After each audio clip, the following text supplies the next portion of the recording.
Hi class, this is section 3.1. We're working on quadratic functions, and today I want to do a few sample problems so that you will have more access to how to work these types of problems, and so that I can go a little more slowly and adjust the pace so that maybe you can catch on a little better if you're having trouble presently. So I apologize if this is a little junky. I'm very new to this, but hopefully over time it will become a little more streamlined. So what we're going to do is we're going to do the, in problems 9 to 22, specifically problem number 10, there are three different things this is asking for. I'm sorry, this is on page 230. It's asking for three properties. It's saying to express it in standard form.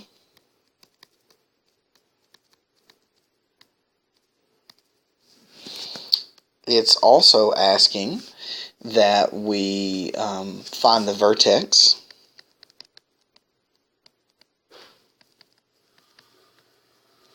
and the intercepts. And finally, it's asking us to sketch the graph. And what we'll find is that once we've found the intercepts and the vertex and expressed in standard form, we'll have a really good ability to sketch it without a lot of work.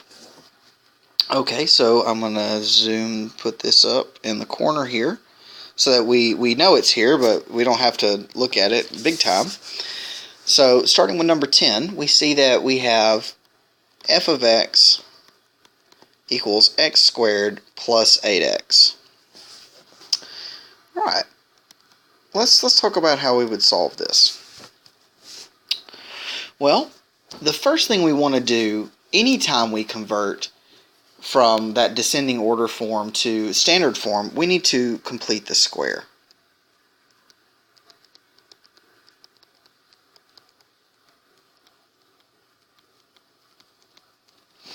I do want to note that we did do some things where I said you don't have to complete the square. You could do the negative b over 2a and c minus b squared over 4a, and we'll probably do an example that way as well. But if we want to do the completed square form, then what we can do is we can say, okay, I've got 8x squared, or I've got x squared plus 8x. And then if you remember on completing the square, the first thing you do is group the first two terms. But we already have the first two grouped, so we don't really need to do anything. And then we need to, exam is not a word. Let's see.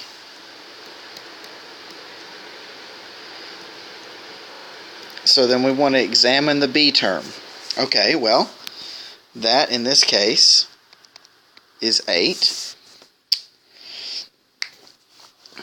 And then the next thing we want to do is get the term b over 2 squared, and then add and subtract. So we have x squared plus 8x plus 8 over 2 squared minus 8 over 2 squared. Alright, let me go ahead and do a new slide here. Sorry. Okay, so we have x squared plus 8x plus 8 over 2 squared minus 8 over 2 squared. So that gives us x squared plus 8x plus 4 squared minus 4 squared, which is x squared plus 8x plus 16 minus 16. And then remember that we can group these three terms So we now have x squared plus 8x plus 16 minus 16, which if we factor that will turn into x plus 4, or we could write that probably better as x plus 4 squared minus 16. Okay, and remember this is what's known as vertex form. Alright, going back, remember that the vertex form in general is x minus h squared plus k.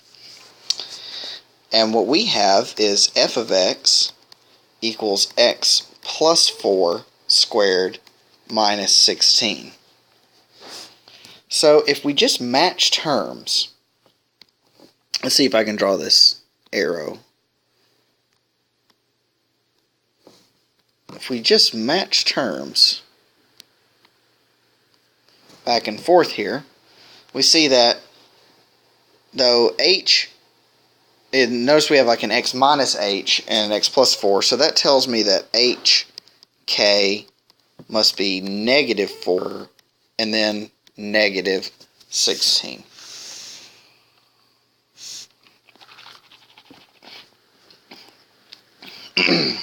So this becomes our vertex. So for part A,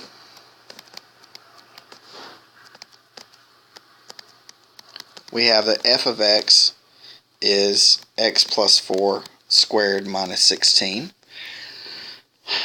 Then for part B, the first thing is that the vertex is negative 4, negative 16. Now we need to talk about a little bit about x and y intercept.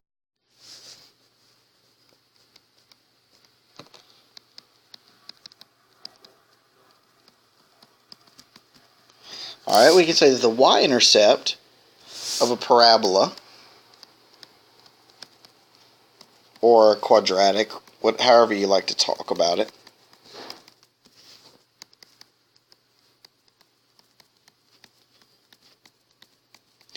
that's the value of f of 0. So we can plug in 0 for x and we can figure out what that's going to be. Now we can use either form. We can use f of x equals x squared plus 8x, or we can use f of x equals x plus 4 squared minus 16. Now I would say, if it's me, that this one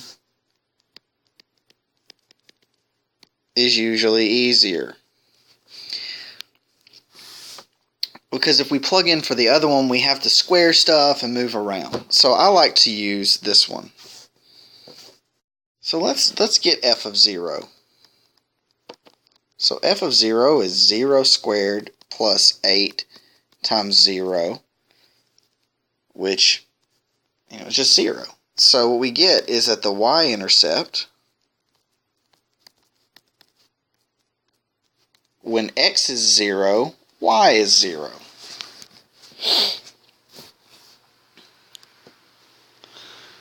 Now to find the x-intercept, that's a little tricky.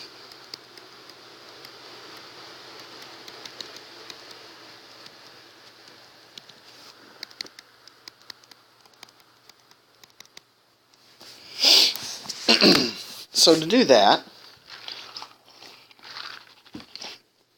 what we're going to do is we can evaluate both ways to do it.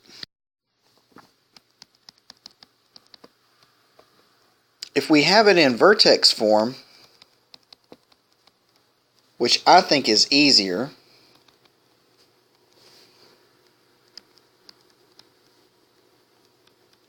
we solve the vertex form as if this little point we set equal to 0. So let's do that with our.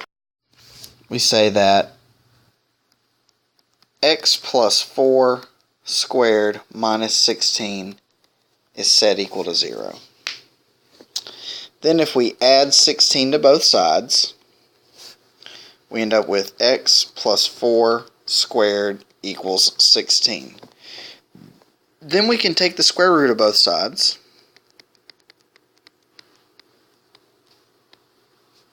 But remember that when you take the square, take the square root of both sides there, you get that sort of plus or minus going on. So you have to be mindful of that. So we end up with x plus 4 equals plus or minus 4. And so we have to, at that point, we have to split into two cases.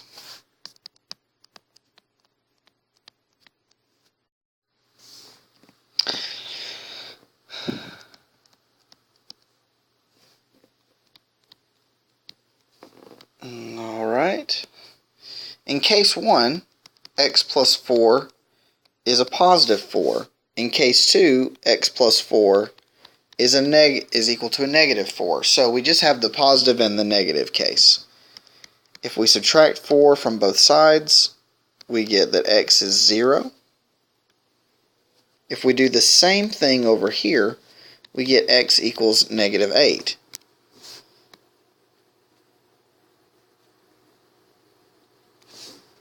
So in doing that, we end up with two answers, negative 8 and 0. What we've got so far going on. So for the standard form, we have f of x equals x plus 4 squared minus 16. And then for part B, we end up with the vertex is the point negative 4, negative 16. And then the y-intercept is the point 0, 0. And the x-intercept is the point, if I plugged in negative 8, I'd get 0. And then if I also get the point 0, 0. I do want to make one note to you.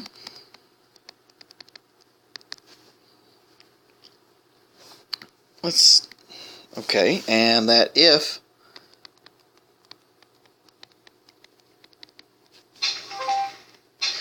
If 0, 0 is an intercept,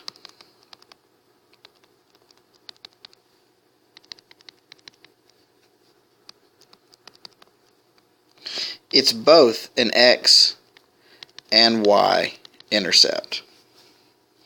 So you get lucky if you get 0, 0, you get both of them. Okay, so let's put all this information together and try to graph it. So let's take a zoom. Let's zoom this back so that we have this in the corner here. And let's draw us a little diagram. Alright, so got this going on here. Graphing's probably going to be a little difficult for me, guys. I'm sorry. I'm not very used to this software yet. What I do notice is that I've got the point negative 4, negative 16. So 1, 2, 3, 4, 1, 2, 3, 4, 5, 6, 7, 8, 9, 10, 11, 12, 13, 14, 15, 16. So all the way down there.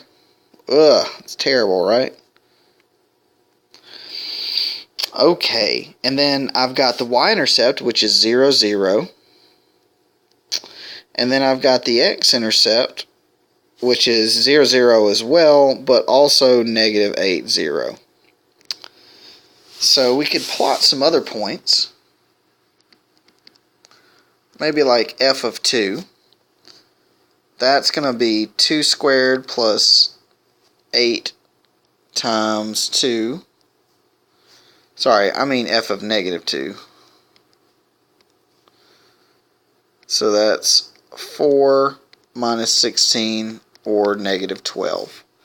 So I get negative 2, negative 12. And if you try to find f of negative 6, you're also going to find that it's negative 12. So you get that point there. And to draw the parabola,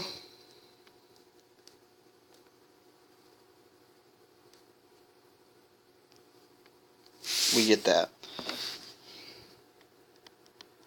Sorry, it's not exactly the best drawing, but what can you do? Okay, so that's one problem down. Okay, let's do another problem here. Let's do one a little more intensive. This is problem number 22, and this is also on page 230. I'm not going to recap all the different steps again. I'm just going to go through them to save time. So we have f of x equals 6x squared plus 12x minus 5. So again, remember that the first thing we want to do is complete the square.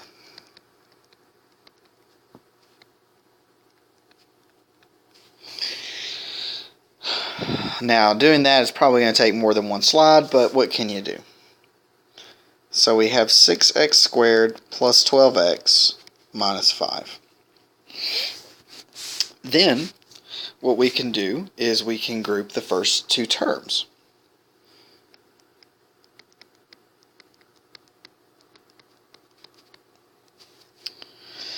After that, we can factor out the leading term.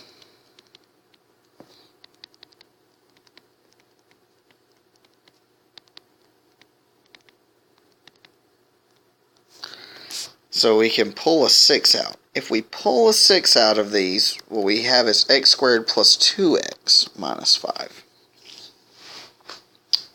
So we have that going on. Okay, so I have 6 times x squared plus 2x minus 5. So the next thing I do is I want to take the second term and add slash subtract that sort of b over 2 squared. So if I'm drawing, I'm thinking about this right here is sort of my is my b. So b over 2 is like 1. So b over 2 squared is also just 1. So at that point, I need to take this and add and subtract it to both inside and outside. We have this factored, or not factored, but split out. And so to get this in a factorable form, what we need to do is distribute the 6 to the negative 1 so that it can come out.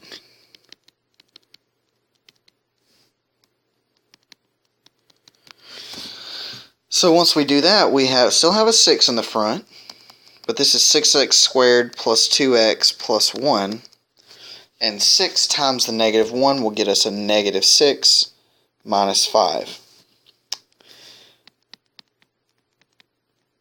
So if we factor and then simplify, we arrive at 6x plus 1 squared minus 11.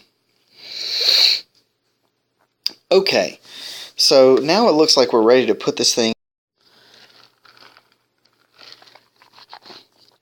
So in this one, remember that the vertex form, if the leading term is not 0, or I'm sorry, not a 1, I'm sorry, is you have this a x minus h squared plus k. And what we have is f of x equals 6 times x plus 1 minus 11. So what we've got going on is this here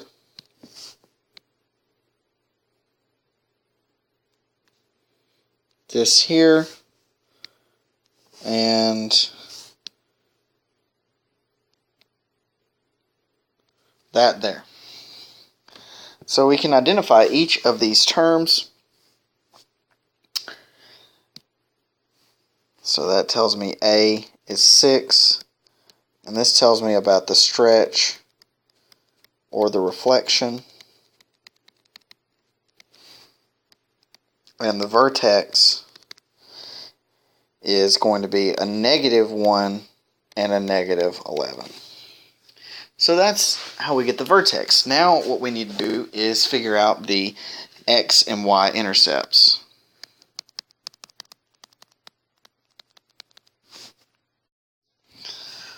Remember that the easiest way to get the y-intercept is just use the function when it's not in standard form.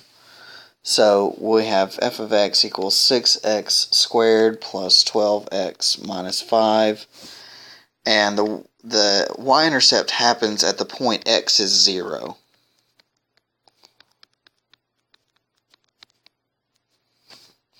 So when we do that, what we get is that this term is the only one left.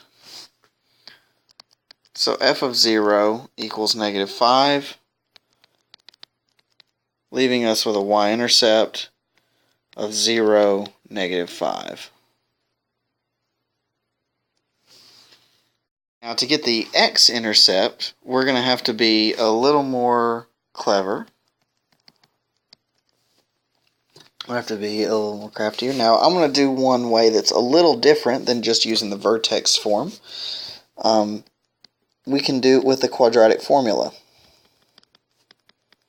And some of you may be a lot more comfortable doing it this way than by completing the square. So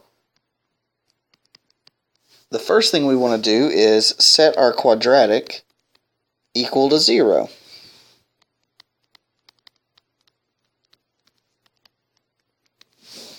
And then we want to identify what A, B, and C are.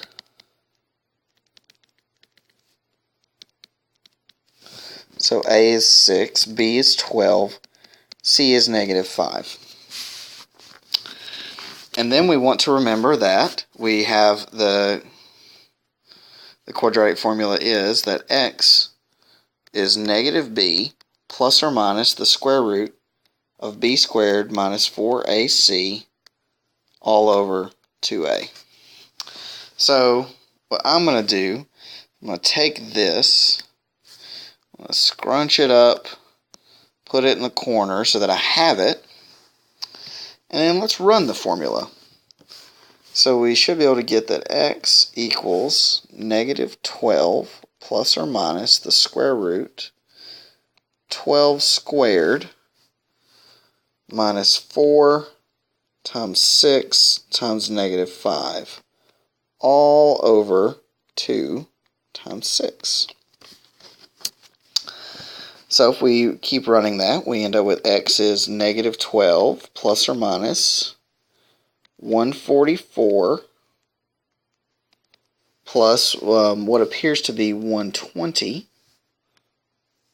all over 12. Okay, well then we can simplify further and say that x equals -12 plus or minus the square root of 264 over 12. Now 264 doesn't have a nice clean square root, so we're not going to be able to just get, something very friendly out of it. In fact, about the best I think we're going to be able to do is pull like 12 or something out of it. Maybe not even that. So we can figure that out by doing a factor tree. We get 2, and this gets me 132. Doing another 2 will get me a 66. Yet another 2 is going to get me a 33.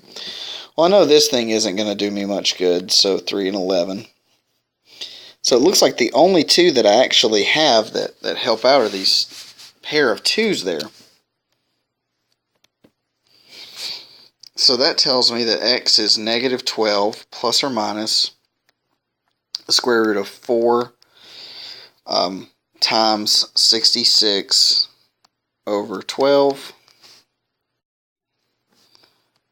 X is negative 12 plus or minus 4 times 66 over 12, which you remember we can split that up into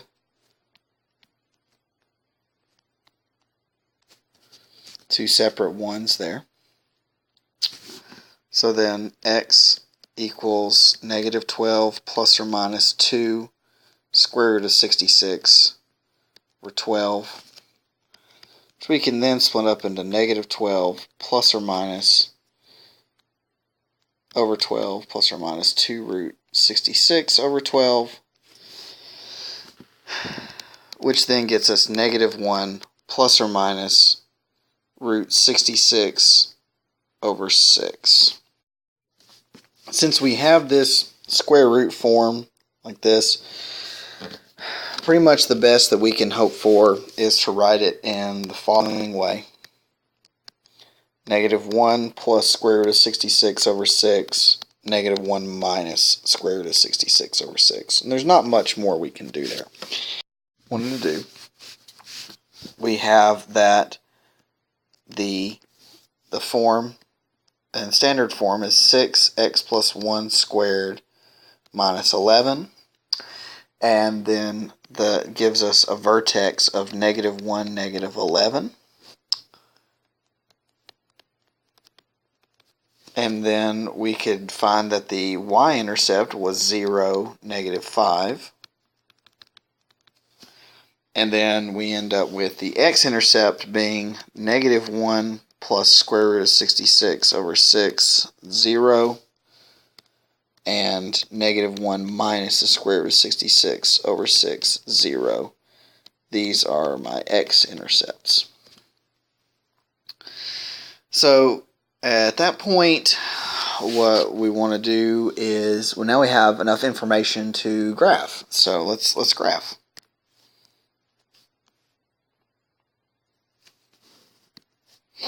Now our x-intercepts are going to be pretty unhelpful. We can try to figure out kind of what they're going to be. You know, it's going to be maybe roughly 1 point, or you can use a calculator if you really want to. But if you're in these situations, you might just end up wanting to plot points. That might be better off. So let's draw ourselves a graph.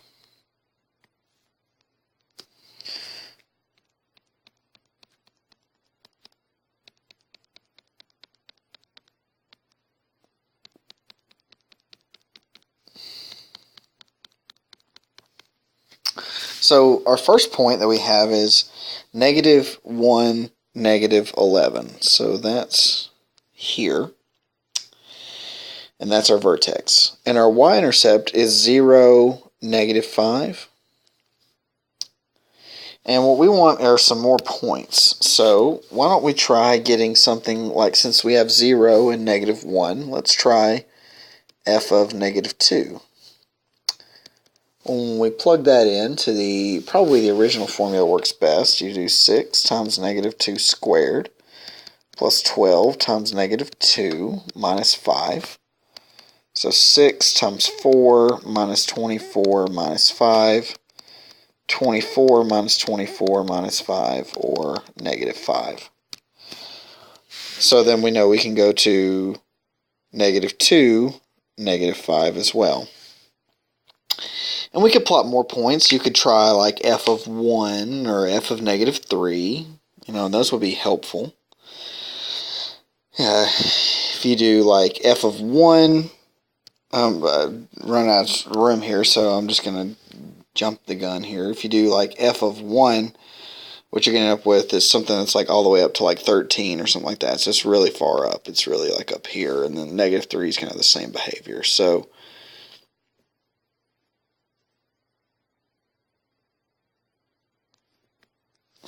you have that thing. And so again, what we want to do on the actual graph is we want to go through the points. You know, It's just a bad graph, you know. Again, I'm sorry. It's the way it goes. Okay, now I want to do one more example, maybe two. We'll see.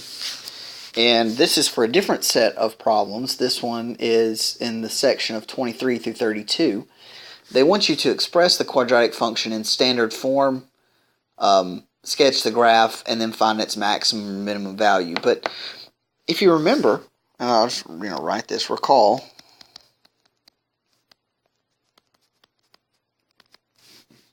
the maximum and minimum value happens at the vertex.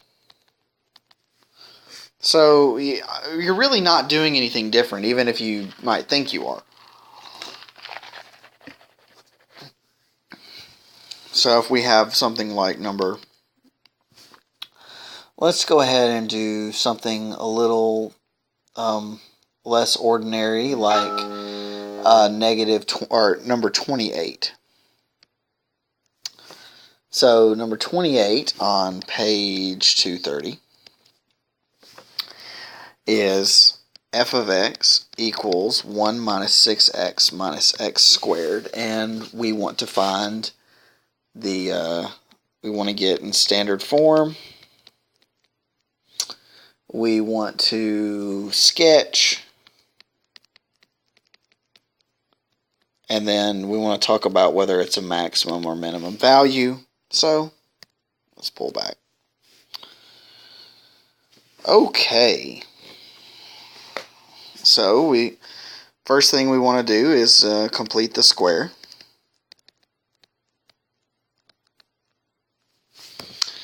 And maybe before that, let's rewrite this function in descending order. So negative x squared minus 6x plus 1. That might help us. So if we have negative 6x squared, or negative x squared minus 6x plus 1, we can group the first two. So group the first two, sorry.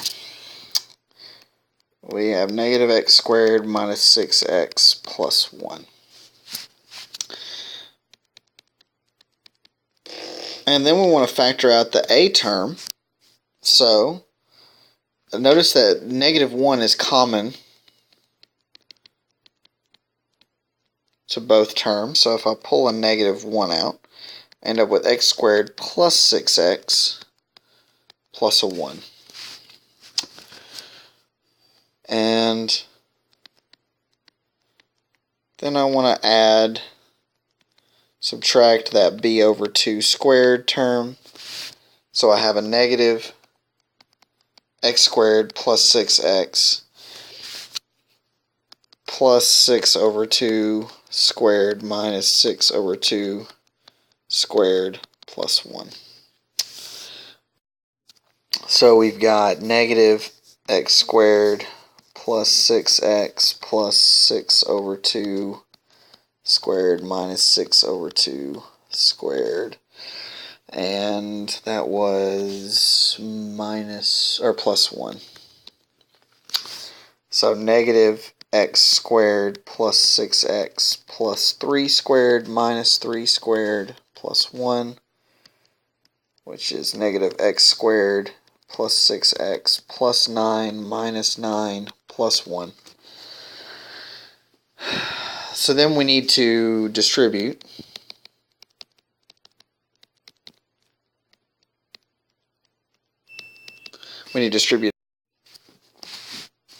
Once we distribute out, we get the negative x squared plus 6x plus 9. But then we get that negative 1 distributed on a negative 9 plus 1.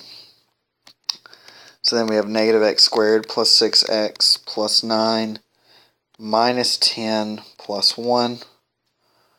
And then if we factor and simplify, we end up with negative x plus 3 squared minus 9. Okay. Remember again that the vertex form has or it just looks like this. It's f of x equals a x minus h squared plus k.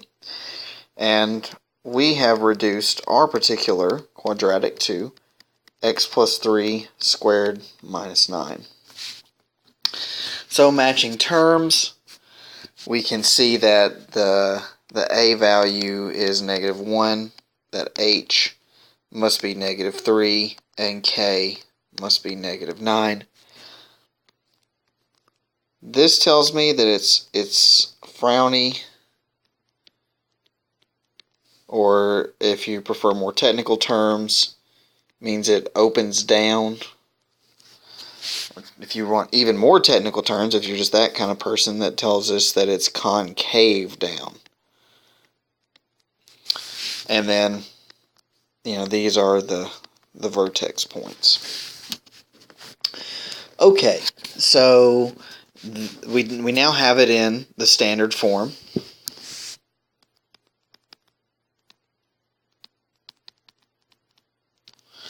So that's part A. Let's go ahead and do parts B and C. Okay, so we have that the function is -x plus 3 squared minus 9, and we want to sketch its graph. We also know that the vertex is located at the point -3, -9, and since a is less than 0, that means it opens down. Okay, so let's put that over in the corner here.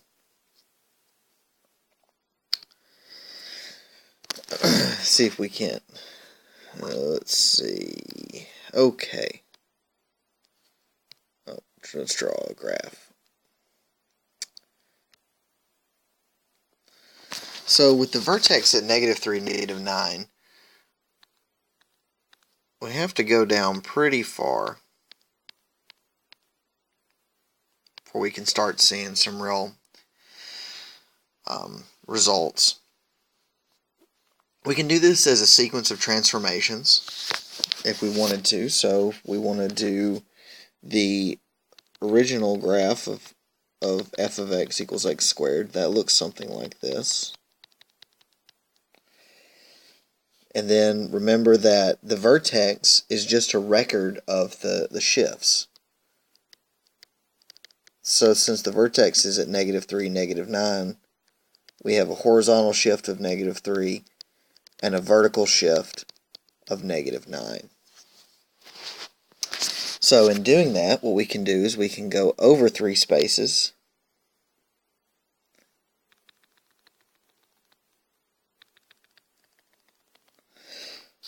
and that gives us our horizontal shift.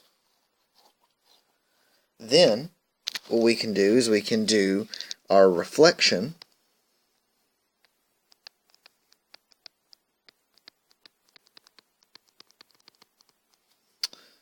and if we do that reflection, that gives us that downward shape. And then finally, if we shift 9 units down, that gets us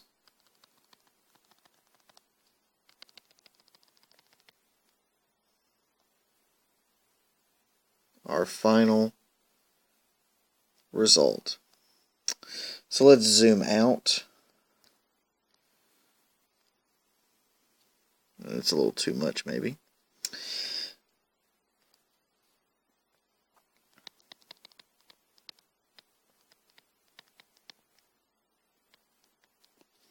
And that's our final graph. Okay. And so that's how we can wrap it up. That's what we needed to know. Oh, and one final point. Sorry, I totally blanked here. We have a maximum at the point -3, -9. It should be fairly clear that it's a maximum. Notice that if we kind of look in a neighborhood around this point, it's the highest point, sort of the top of the hump. And that's how you can tell whether it's a maximum. Well, you'll learn better ways to figure out how it's a maximum as you go towards calculus, but for now, this is the best way that we can determine maximums and minimums. Okay, well, I hope that this was somehow informative. I'm going to keep trying to do these in the future, and let me know if there's anything I can do to make these more accessible. Thank you very much.